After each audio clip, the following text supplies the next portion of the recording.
नमस्कार, कसे आहेत सगळे? मजेत ना? असायलाच हवं. आज मी तुम्हाला सांगणार आहे, नवरात्री सुरू होत आहे 3 ऑक्टोबरपासून.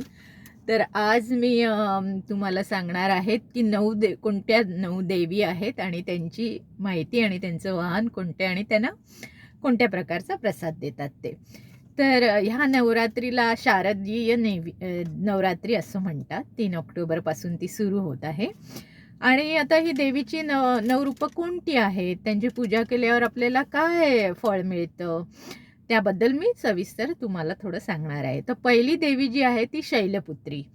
तिला कधी-कधी पार्वतीसुद्धा म्हणतात आणि त्या देवीचं वाहन आहे नंदी आणि त्या देवीला शुद्ध तुपातला प्रसादच दाखवतात आणि आरोग्य संरक्षणासाठी तिचं आपल्याला फळ मिळतं.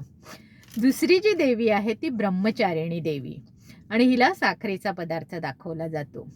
तिसरी जी देवी आहे ती आहे चंद्रघटा देवी. हिचं वाहन आहे वाघ आणि हिला खिरीचा प्रसाद दाखवला जातो आणि सर्व संकटांवर ती मात करणारी देवी आहे.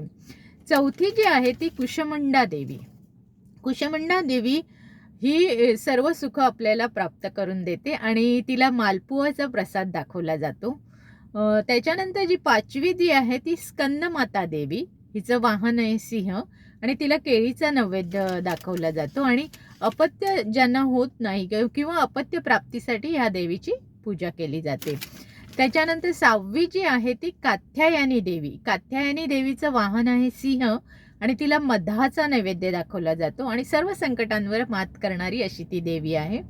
7वी जी देवी आहे ती कालयात्री देवी किंवा कालरात्री देवी आणि ही खूप अशी उग्र देवी आहे आणि तिचं वाहन आहे गाढव आणि तिला गुळाचा नैवेद्य दाखवला जातो आणि सर्व शत्रूंचा नाश करणारी अशी ती देवी आहे.